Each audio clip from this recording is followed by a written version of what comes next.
Unexpected arrival. The Zorian Empire had stood unopposed for 1,000 years, its gleaming crystalline ships enforcing the will of the Emperor across 100 star systems. Admiral Janfal, a decorated veteran of the punishing campaigns against the Krill insurgency, led the 7th Expeditionary Fleet on a routine patrol of the Outer Territories.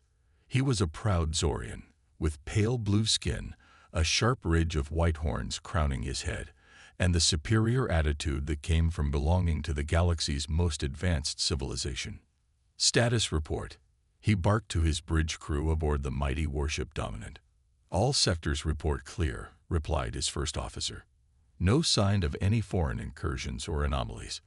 The Empire's frontiers remain inviolate. The Admiral nodded in satisfaction, but before he could reply, the sensor officer called out in alarm. Admiral, long-range scanners are picking up something. An unidentified object, small, moving at incredible speed. It just appeared out of nowhere. Janfal strode over to peer at the display. There, at the edge of the system, a blip moved toward them. Fast, shockingly fast, far exceeding the top speed of even the swiftest Zorian corvettes.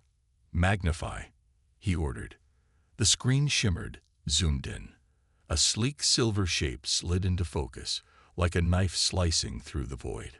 It looked vaguely like a ship, but no ship Janfal had ever seen, all smooth curves and gleaming metal, without a visible engine or even viewports. It was tiny compared to the bulky Zorian warships, no more than 100 meters long. Unknown vessel appears to be on an intercept course, the sensor officer said nervously. Estimate contact in 30 minutes at present velocity. Hail them, Janfal snapped. Probably just some primitive species who had blundered across the borders without realizing the peril they were in. He would give them one chance to surrender and submit to processing. If not, the Zorian fleet would make short work of a single tiny ship, however anomalous. This is Admiral Janfal of the Zorian 7th Fleet, representing the Emperor. Unknown vessel, you have violated the sovereign territory of the Empire. Cut your engines and prepare to be boarded, or you will be destroyed. A long moment passed. Then another. The bridge crew shifted uneasily. No response, the comms officer said. But Admiral, 3 more ships have appeared. Same configuration. They're moving to flank the first one. Permission to charge weapons. Granted. Slow to intercept and... A human face appeared on the view screen, smiling pleasantly. The Zorians gaped in shock. The being looked like an Ishkat ape, but hairless, its skin a warm brown, with 2 forward-facing eyes and a strange thatch of black hair atop its head. It wore a kind of blue uniform, and behind it stretched a small bridge layout unlike any the Zorians had seen. Well met, the creature said in flawless Imperial Zorian. I'm Captain Mara Andros of the Earth Federation Starship Endeavor. My apologies for the unannounced arrival. We seem to have had a small wormhole accident. We're peaceful explorers, hoping to open a friendly dialogue with your empire. Janfal sputtered in outrage. The translator must be malfunctioning. What gibberish was this? Earth? Federation? These creatures were clearly not civilized beings. No true citizen would fail to prostrate themselves immediately before the might of the Zorian fleet. Surrender at once, Janfal said coldly, or your ships will be reduced to atoms. The human captain frowned. I'm afraid I can't do that, Admiral. We've done nothing wrong, and have no quarrel with you. There's no need for threats. If you'd allow me to explain our presence. Enough. You were warned. All ships, open fire. Show these primitives the consequences of defying the Emperor's will. Green beams of scorching energy lashed out from the Zorian ships, enough firepower to shatter continents, aimed at the impudent human vessels. Janfal watched with cold satisfaction. The uncontrollable aliens would be a brief flash of incandescent gas, a lesson to all woe. His jaw dropped open. The beams splashed and flickered harmlessly against shimmering blue energy barriers that sprang up around the human ships. They didn't even rock with the impact, shields effortlessly absorbing the titanic energies. "What is this?" Janthal snarled. "Report." His weapons officer worked frantically at the controls. "The human ships appear completely undamaged, sir. Our weapons can't penetrate those shields. Some kind of technology beyond our science." "Admiral, they're hailing again." "Admiral." Captain Andros' calm voice sounded disappointed. "That was uncalled for. I urge you not to escalate this situation." The human ships suddenly shot forward, as if hurled from a cosmic bow, closing the distance in seconds. They moved like quicksilver, impossibly agile for their size and apparent mass. The Zorian gunners tried to track them, but turrets and target locks whirred uselessly, unable to catch the dancing human ships. The 4 silver ships darted through the Zorian formation, scanners reaching out to probe the Imperial ships. Damage reports flooded in: system malfunctions, power failures, weapons misfiring or suddenly locked in their cradles. And yet not one Zorian crewman was harmed, the human weapons used with surgical precision against machinery only. Janthal pounded his fist on the console. He would not allow this humiliation to stand. But even as he opened his mouth to give the order to ram the enemy, to die with honor taking these arrogant apes with him, the Endeavor flashed onto the main view screen, impossibly close, those damnable shields shrugging off the dominance point defense guns. "Admiral Janthal," Captain Andros said firmly, "stand down. We have no wish to humiliate you further or harm your crews, but we will defend ourselves. I implore you, see reason. The Terran Federation desires peaceful contact with your empire, but we will not be conquered or enslaved. Treat with us as equals, or not at all." The human ship pulled back, weapons powered down, almost taunting Janthal with its smallness, its primitive appearance.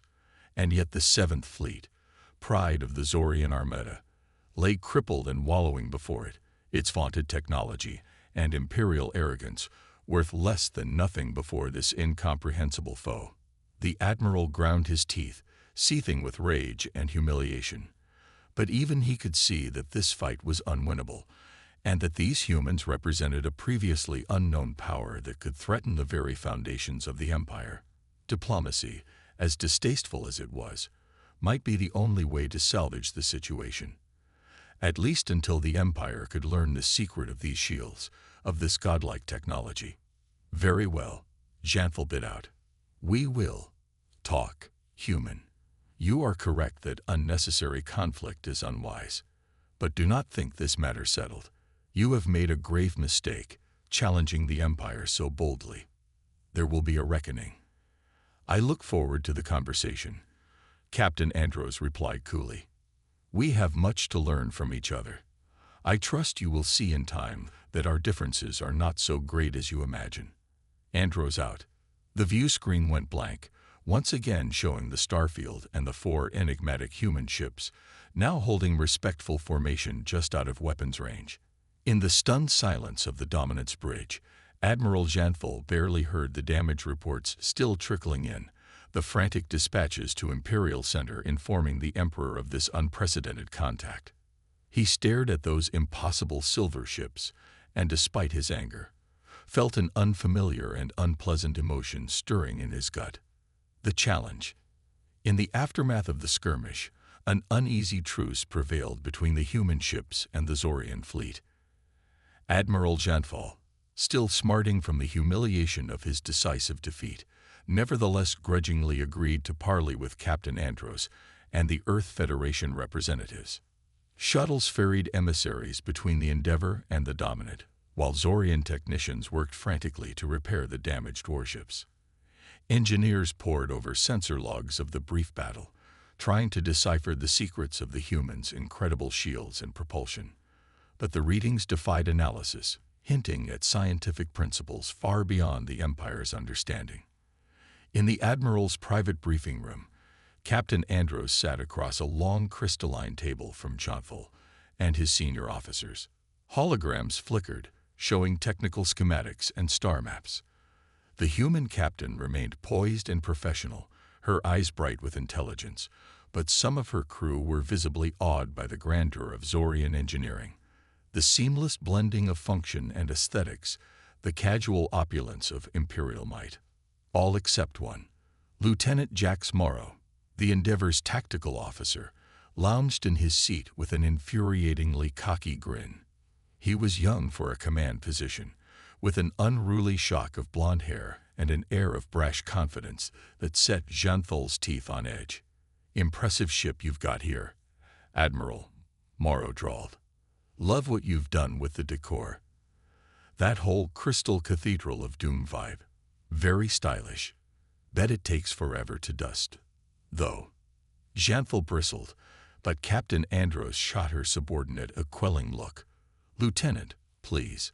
We're here to establish a constructive dialogue, not trade bards." She turned back to the seething Admiral. "My apologies, Admiral Xanthal. I assure you, we take this contact very seriously. The Earth Federation is eager to open friendly relations with the Zorian Empire. As I explained, our arrival in your space was accidental, an unexpected side effect of our wormhole drive. We never intended to violate your borders." Xanthal glared at her coldly. "Your intentions are irrelevant. The fact remains, you have trespassed on Imperial territory and attacked our ships. By rights, I should have you dragged to Zor in chains to answer for your crimes before the Emperor himself." Captain Andros met his gaze unflinchingly. "With respect, Admiral, I think we both know that won't be happening. Need I remind you which of us emerged victorious in our last encounter? The Federation has no desire for conflict with the Empire, but we will not be bullied or coerced. We possess technologies beyond your current understanding, and could be a valuable ally, if you can bring yourself to treat with us as equals." Lieutenant Morrow chuckled. "Yeah, I wouldn't hold my breath on that, Captain. Seems like these Zorian types are a little too attached to their own superiority. Probably comes from sitting alone at the top of the galactic pecking order for so long. Might do them some good to be taken down a peg or two, learn a little humility." Xanthal surged to his feet, fists clenched. "Insolent primitive. You dare to mock the chosen of the Emperor, the greatest civilization." Morrow cut him off with a casual wave. "Whoa there, Admiral. Careful you don't strain something. All that pent-up outrage can't be good for your blood pressure." His grin turned sly. "Tell you what, why don't we put your credits where your mouth is? You're so proud of your imperial might. Care to prove it with more than just words? Your ship's against ours, a friendly little competition to see whose tech comes out on top. If you win, we'll submit to whatever punishment you see fit. But if we win..." He leaned forward, meeting Xanthal's furious glare with cheerful provocation. "If we win, you have to cut the attitude and admit that maybe, just maybe, you Zorians aren't quite the undisputed masters of the cosmos you thought you were. You agree to come back to Earth with us, get to know us properly, and open an official dialogue with the Federation. Who knows? You might even learn something." Captain Andros gaped at her brash lieutenant, seemingly torn between anger and admiration at his audacity. "Jax, what are you?" But Xanthal slammed his fist on the table with a resonant crack. "Agreed, human. Your pathetic challenge is accepted. The Emperor's finest will crush you easily, and your ships will make a fine addition to our growing collection of subjugated races' trinkets. Enjoy your arrogance while you can. It will make my victory all the sweeter." Morrow just smiled, infuriatingly unperturbed. "Big talk, Admiral. Guess we'll see if you can back it up. I look forward to shaking your hand in the Endeavor's break." As the tension ratcheted higher, Captain Andros fought to regain control of the situation. "If we're going to do this, let's keep it civil. A race, Admiral, from the system's edge to the third planet, enough to test our capabilities without unnecessary risk. Agreed?" Xanthal glowered, but nodded sharply. "Agreed. You have one rotation to prepare your ships while we make repairs. Pray to your primitive gods, humans. You'll need their favor." Lieutenant Morrow only laughed. Captain Andros shook her head in exasperation, and the Zorian officers muttered darkly, already plotting their revenge. The course was set, the challenge given and accepted. One rotation hence, the pride of the Zorian Empire would face off against the enigmatic Earth ships, each determined to prove the superiority of their technology and spirit. It promised to be a race for the ages, with more than lives and honor at stake. The future shape of interstellar diplomacy and the balance of power in the galaxy itself hung in the balance. High above the contested world, the stars glittered coldly, ancient and uncaring, as if amused by the passionate struggles of ephemeral beings. And in the observation deck of the Endeavour, Captain Andros looked out at the magnificent spread of the Zorian fleet and wondered, not for the first time, what the consequences of first contact would be, and if diplomacy could prevail in the face of such stubborn pride on both sides. The Great Race. The chosen battleground was an immense asteroid field that girdled the system's third planet, an icy, inhospitable world scarred by constant ion storms. The tumbling, pitted rocks ranged in size from tiny pebbles to jagged behemoths dozens of kilometers in diameter, a chaotic maze of stone and silence that would test both the pilots' reflexes and their ship's durability. The rules were simple. The competing ships would start at opposite edges of the asteroid field, navigate through to the central planetoid, then boost out of the system at maximum burn. The first to cross the finish line, a set of coordinates 10 astronomical units beyond the outer system boundary, would be declared the victor. Weapons were strictly forbidden. This was to be a test of speed, maneuverability, and shielding, not firepower. Any violation would result in an automatic forfeit. Admiral Janfeld had chosen his 3 swiftest and most agile ships to challenge the impudent humans, sleek Raptor-class corvettes, the culmination of centuries of Zorian engineering. Lean and predatory, their crystalline hulls shimmered with refracted starlight, their engines thrumming with barely restrained power. The hand-picked crews, each a veteran of dozens of engagements, burned with determination to put the primitives in their place and redeem Zorian honor.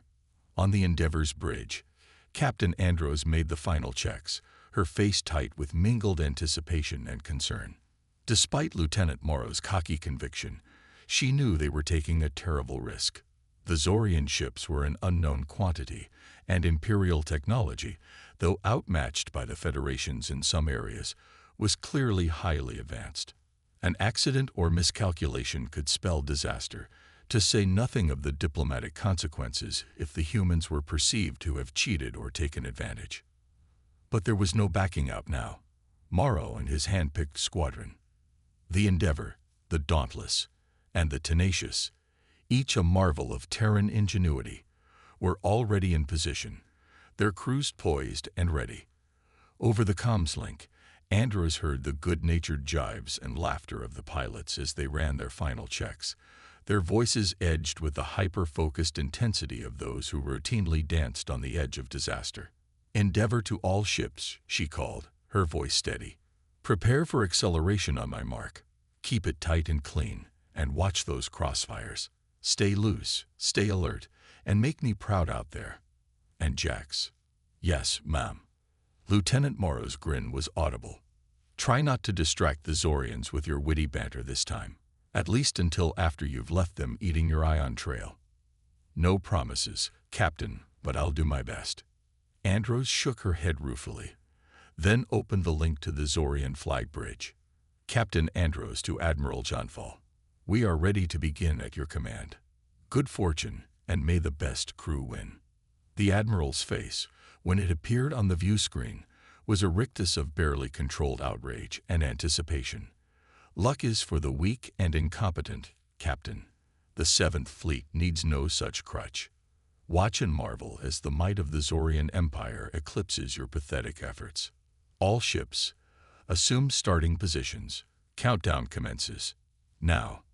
A timer began to tick down on the Endeavour's main display, each second stretching into a small eternity.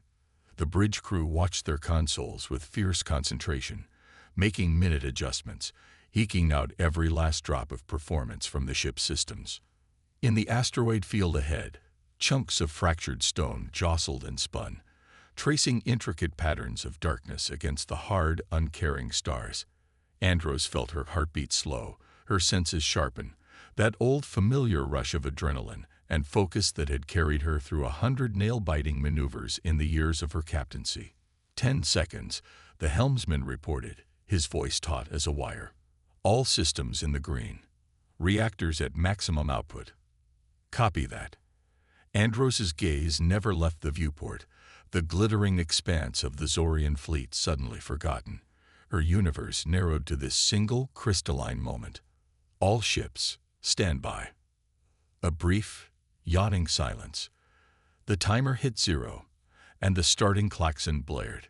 Go. With a burst of blinding light, the human and Zorian ships leaped forward as one, their engines flaring like newborn suns. In seconds, they crossed the boundary of the asteroid field and plunged into that grinding maelstrom. The contest joined, the great race begun at last. Andros gripped her armrests tightly as the first massive rocks hurtled past the viewports, so close they seemed to graze the ship's polarized hull.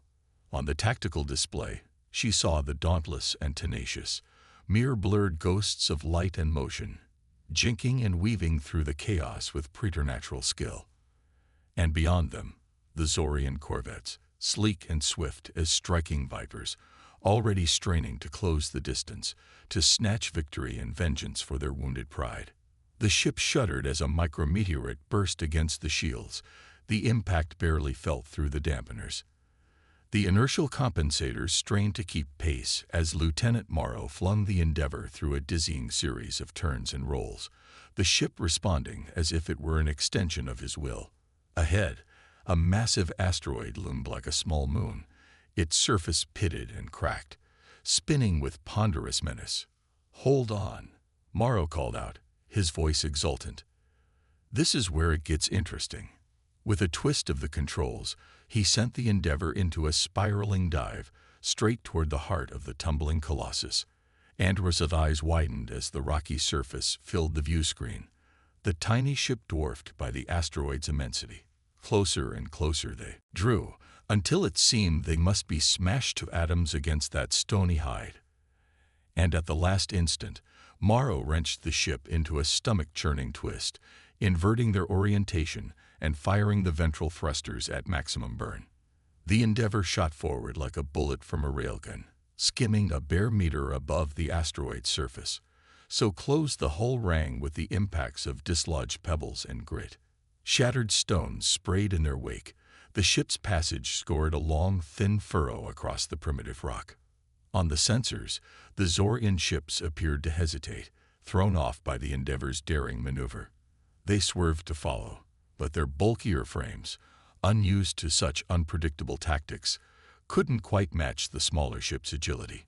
One corvette clipped an outcropping with a devastating crunch, lurching drunkenly as it fought to regain control. The other two fared better, but the delay had cost them precious seconds in the race. "Ha," Morrow crowed. "Let's see them match that. I could do this all day." But his elation was short-lived. In the asteroid field ahead, where moments ago there had been only a tangled knot of spinning rocks, a seething mass of energy appeared, crackling with murderous light. The helmsman shouted in alarm, his console lighting up with dire warnings. "It's an ion storm," he called out over the clamor of the alarms. "It must have been triggered by our engine wake. Radiation levels are spiking. It's off the charts."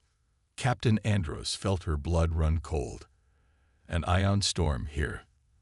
The tempest raged across their path like the wrath of an angry god, a boiling thunderhead of unfettered plasma and electromagnetic fury. No ship, no matter how advanced, could navigate such a maelstrom unscathed.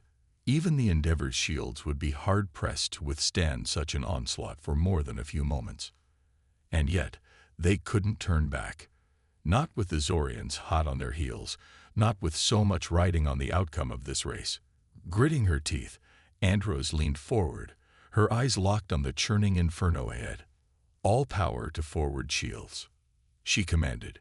"Morrow, get us through that thing, whatever it takes. The Zorians won't dare follow us in there." It's our only chance." Morrow's grin had vanished, replaced by a look of fierce concentration. His hands flew over the controls, making minute adjustments, coaxing every last drop of power and maneuverability from the straining ship. "Aye, Captain," he said, his voice grim. "One hell of a shortcut coming up. Hang on to your hats, folks. This is gonna be a wild ride." With a shuddering roar, the Endeavour plunged into the heart of the ion storm, the viewports flaring with blinding light as the charged particles battered the shields like a rain of sledgehammers. The ship bucked and heaved, alarms shrieking, crew members flung about like rag dolls in the grip of titanic forces. On the view screen, the tortured faces of the asteroids appeared and vanished, half-glimpsed specters in the midst of the inferno. It was like flying into the heart of a star gone mad, a searing gauntlet of fire and radiation and crushing gravity. The inertial dampeners screamed with the effort of countering the hellish forces, the shields straining at the very limit of their tolerance. And through it all, Lieutenant Morrow flew the ship like a man possessed, his jaw clenched, his eyes blazing with determination. The Endeavour jinked and spun and careened through the roiling tempest, the very fabric of space-time twisting around them, the boundary between real space and hyperspace blurring into a mind-bending kaleidoscope. Captain Andros could only watch in awe, her heart in her throat, as her first officer pushed the ship and crew to the very brink of annihilation. Would they emerge from this trial unscathed, rocketing to glory in the great race? Would the Zorian ships dare to brave the ion storm in pursuit, risking all for the sake of their wounded pride? Or would the Endeavour, and all aboard her, be smashed to atoms in the crucible of the maelstrom, a poignant reminder of the cold, uncaring impartiality of the cosmos? The answer hung in the balance, the ship's fate, and the fates of two civilizations, suspended on the razor's edge between triumph and oblivion. And as the ion storm raged around them, the dedicated men and women of the Endeavour could only trust in their ship, their skills, and the indomitable spirit of humanity that had brought them to this fateful moment, poised on the brink of the greatest adventure of their lives. Sore losers, with a bone-jarring shudder and a screaming whine of overstressed systems, the Endeavour burst from the seething heart of the ion storm like a projectile from a railgun. Trailing streamers of residual plasma and flickering street Elmo's fire, the battered but unbowed ship hurtled into the relatively calm space beyond the asteroid field, its crew dazed but triumphant. "Status report," Captain Andros barked, her voice rough with strain and adrenaline. Around her, the bridge crew picked themselves up from where they'd been flung by the ship's wild gyrations, hurrying to their stations with the efficiency of long practice. "Shields down to 15%. The tactical officer reported, his face pale but composed. "But holding steady. Hull integrity intact, no major breaches. Reactor output dropping back to safe levels." "Navigation. We're back on course, Captain," the helmsman confirmed, his hands flying over the controls. "The storm threw us off a bit, but we're correcting now. Estimated time to the finish line, 15 minutes. Andros nodded, allowing herself a small, tight smile. And the Zorians. Lieutenant Morrow, still hunched over his console, let out a whoop of laughter. "Take a look for yourself, Captain."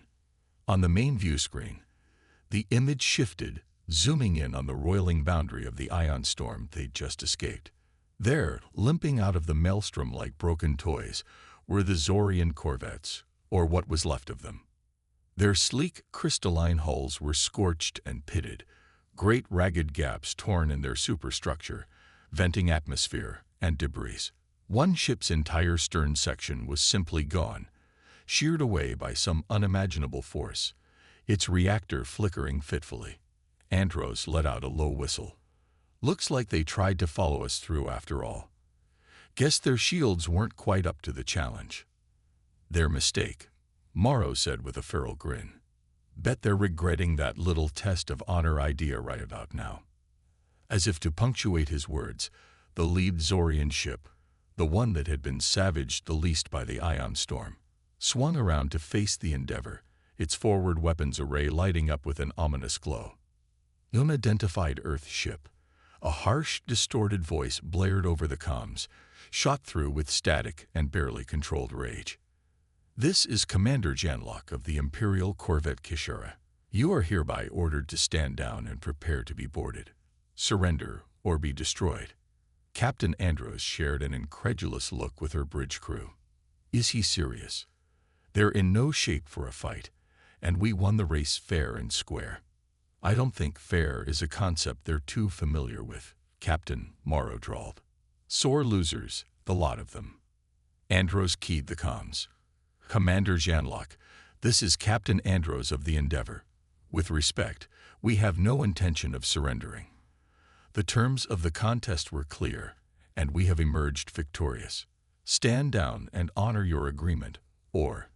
The rest of her challenge was lost in a blaze of green fire as the Zorian ship opened fire, a volley of supercharged plasma bolts streaking toward the Endeavor with deadly intent. Caught off guard, the Earth ship shuddered under the impact, its weakened shields flaring dangerously. Shields at 5%. The tactical officer shouted, his voice edged with panic. We can't take another hit like that. Evasive maneuvers. Andros snapped, gripping the arms of her command chair as the deck tilted crazily beneath her feet. Get our nose pointed the other way and go to maximum acceleration. Morrow, give me options. The lieutenant's hands flew over his console with manic speed, the ship's systems whining in protest as he pushed them beyond their already overtaxed limits. I'm rerouting power from all non-essential systems to the engines and shields, he reported, his voice taut with concentration. But it's not going to be enough. That ion storm really did a number on us. On the view screen, the Zorian ship loomed large, its weapons charging for another volley. Behind it, its battered companions limped into formation, adding their firepower to the assault. Plasma bolts and jagged arcs of crackling energy stitched the void around the Endeavor as Morrow jinked and wove, desperately trying to evade the onslaught. We need to end this now, Andros said, her mind racing. That's an order, Lieutenant. Whatever it takes, I want those ships disabled and out of the fight. Morrow nodded grimly, a look of fierce determination settling over his features. Aye, Captain. I think I've got just the thing. Hold on tight. With a sudden, wrenching twist of the controls, he sent the Endeavor into a spiraling dive, straight towards the oncoming Zorian formation. Plasma bolts flashed past the viewport, so close the hull rang with the heat of their passage. The inertial dampeners struggled to compensate, the crew flung about like ragdolls. Morrow, what are you doing? Andros shouted, fear and exhilaration warring in her voice. Something crazy, ma'am. At the last possible instant, just as it seemed they must certainly plow headlong into the lid Zorian ship, Morrow slammed the controls forward, flipping the Endeavor end for end in a stomach-churning maneuver and firing the main thrusters at maximum burn. The sudden acceleration was like a physical blow. Tense negotiations. The journey back to Earth was a tense and uncertain one, the crew of the Endeavor all too aware of the momentous nature of their discovery and the potential consequences of their actions. In the wake of their victory over the Zorian ships, Captain Andros had ordered a full systems diagnostic and damage assessment, the ship's auto-repair systems working around the clock to mend the scars of battle. But even as the physical wounds were tended to, the psychological impact of their encounter weighed heavily on the crew's minds. They had faced the might of an alien empire and emerged triumphant, but at what cost?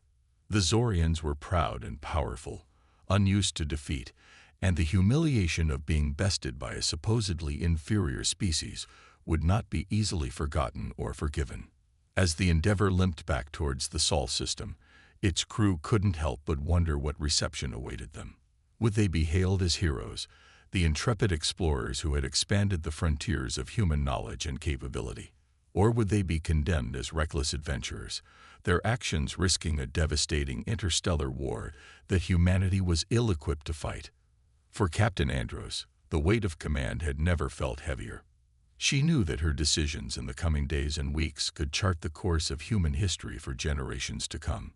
With that in mind, she called a conference of her senior staff, determined to get their input and perspectives on the best way forward. In the ship's briefing room, the mood was somber and contemplative as the officers took their seats around the polished conference table. Andros looked around at their faces. Lieutenant Morrow, his usual cocky grin tempered by a new seriousness. Dr. Sorensen, the ship's chief medical officer, her brow furrowed in thought. Commander Nakamura, the taciturn chief engineer, and the others, each lost in their own reflections on the enormity of their situation. We all know what's at stake here, Andros began without preamble. Our encounter with the Zorians has changed everything. We've always known that we weren't alone in the universe, but to come face to face with an alien civilization so advanced, so powerful, it's a lot to process. Heads nodded around the table, the crew murmuring their agreement. The question is, what do we do now? Andros continued. The Zorians know about us, and after the way we left things, they're not likely to be in a friendly mood. We need to be smart about how we handle this going forward. If I may, Captain, Dr. Sorensen spoke up, her voice calm and measured.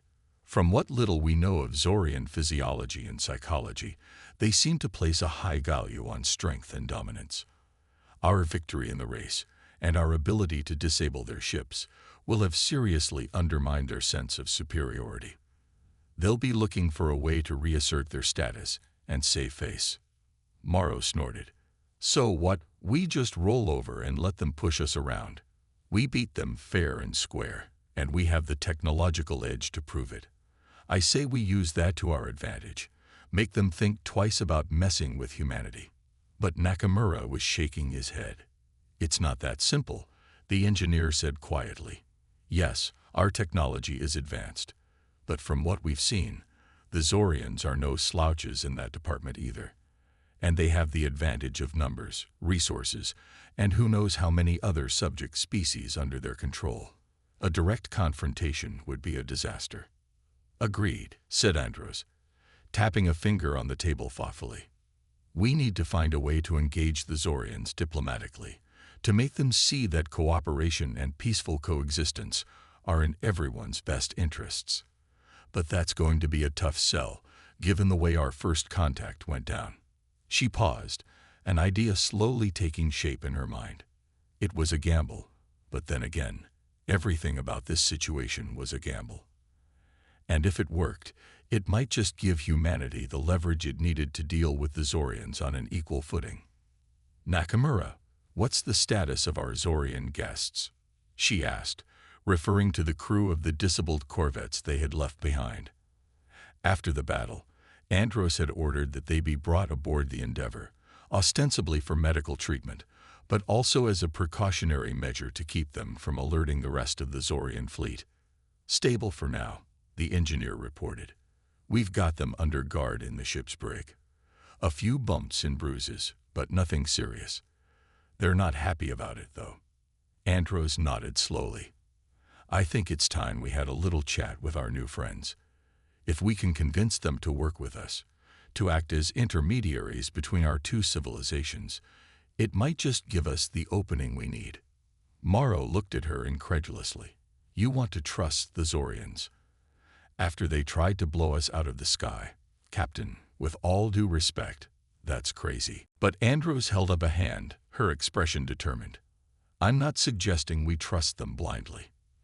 But right now, they're our best chance at avoiding a full-scale war. And if we can show them that humanity is not their enemy, that we're willing to treat with them as equals, it could make all the difference. She stood up, the decision made. Morrow, Nakamura, you're with me. Let's go have a conversation with our guests. The rest of you, keep the ship on yellow alert and continue repairs. I have a feeling we're going to need to be at our best for whatever comes next. As the officers filed out of the briefing room, each lost in their own thoughts and concerns, Captain Andros couldn't shake the sense that they were balanced on the edge of a precipice, the fate of two civilizations hanging in the balance. But she was determined to see it through, to find a way to bridge the gap between human and Zorian, no matter the cost. The future was uncertain, but one thing was clear. The crew of the Endeavor would face it together, united in their resolve to protect their homeworld and pave the way for a new era of interstellar cooperation. And as the ship hurtled through the void, the blue-green jewel of Earth growing ever larger in the viewscreen, Andros couldn't help but feel a thrill of excitement and trepidation at the challenges and opportunities that lay ahead. The adventure was only just beginning. The choice. In the Endeavor's break, Captain Andros faced the captured Zorian commander across a shimmering force field, the alien's pale blue features set in a mask of cold defiance. Flanked by the imposing figures of Lieutenant Morrow and Commander Nakamura, Andros took a deep breath, choosing her words with care. "Commander Janlock," she began, her voice calm and measured. "I understand your anger and frustration. Believe me, this isn't how we wanted our first contact with your species to go. But the fact remains, we cannot undo what has been done. The only question now is, how do we move forward?" The Zorian commander sneered, his sharp teeth glinting in the harsh light of the break. "You speak of moving forward, human, but you have no idea what you have set in motion. The Zorian Empire does not take defeat lightly. Even now, our fleets are mobilizing, our warriors preparing for the glorious conquest of your pathetic world. You may have won a single battle, but you cannot hope to stand against the might of the Emperor." Andros shook her head, a flicker of sadness in her eyes. "Is that truly what you want, Commander? An endless cycle of violence and retribution, a war that will consume both our peoples. I have seen the power of your ships, the advanced nature of your technology. I do not doubt that the Zorian Empire is a force to be reckoned with, but I also know the strength and determination of the human spirit. We will not go quietly into the night, and any conflict between us will come at a terrible cost." She paused, letting her words sink in. "But there is another way. Your people and mine, working together as equals, sharing knowledge and resources for the betterment of all. Imagine what we could accomplish, the wonders we could discover if we set aside our differences and focused on our common goals." Janlock barked a harsh laugh. "You are naive, Captain. The strong do not cooperate with the weak, they subjugate them. That is the way of the universe, the natural order of things. Your species is young and foolish, meddling in affairs beyond your understanding. You will learn your place, one way or another." But Andros stood firm, her gaze unwavering. "I choose to believe otherwise, Commander. I choose to believe that the future is not set in stone, that we have the power to shape our own destiny. And I choose to believe in the potential for greatness that lies within both our peoples, if only we have the courage to reach for it." She signaled to Morrow, who stepped forward and deactivated the force field with a touch of his hand. Janlock tensed, his eyes widening in surprise as Andros stepped into the cell, unarmed and unafraid. "I'm betting my life, and the lives of my crew, on that belief," she said softly. "I'm willing to trust you, Commander, to be the bridge between our worlds. Help me find a path to peace, and I promise you, your people will have no stauncher ally than humanity. What do you say?" For a long, tense moment, Janlock stared at her, his expression unreadable. Then, slowly, he extended his hand, his long fingers uncurling in a gesture of grudging respect. "You have courage, Captain," he said, his voice gruff but not unkind. "And perhaps a wisdom beyond your years. Very well. I will speak to my superiors, relay your offer of cooperation. But I can make no promises. The Emperor's pride is not easily assuaged." Andros took his hand, her grip firm and confident. "I understand. But it's a start. And for what it's worth, I have faith in you, Commander. Faith in the potential for greatness that lies within us all." As the Endeavor hurtled towards Earth, its crew worked feverishly to prepare for the challenges ahead. Repairs were made, strategies were devised, and alliances were forged, both within the ship and without. And through it all, Captain Andros remained a beacon of strength and resolve, guiding her people with a steady hand and an unwavering dedication to the ideals of peace and cooperation. In the end, it was that dedication that made the difference. When the Zorian fleet arrived in the skies over Earth, their weapons primed and ready, it was Andros and her crew who met them, unarmed and unafraid. And it was Andros who spoke to the Emperor himself, her words ringing with conviction and truth, a clarion call for a new era of understanding and collaboration between their two great civilizations. The road ahead would not be easy, she knew. There would be challenges and setbacks, moments of doubt and despair. But as she stood on the bridge of the Endeavor, watching the blue-green jewel of Earth rise in the view screen, Captain Andros knew that they had taken the first crucial step towards a brighter future. And whatever came next, they would face it together, human and Zorian, united in the bonds of friendship and the shared quest for knowledge and understanding. The universe was vast and full of wonders, and they had only just begun to scratch the surface of its infinite possibilities. The adventure was only beginning, and the crew of the Endeavor would be there to lead the way, blazing a trail into the unknown, guided by the unquenchable human spirit and the unwavering belief in the power of cooperation and harmony. And as the ship sailed off into the stars, the hopes and dreams of two civilizations soaring with it, Captain Andros couldn't help but smile, her heart full of gratitude and awe at the incredible journey that lay ahead. They had made their choice, and the future was theirs to shape together. The end.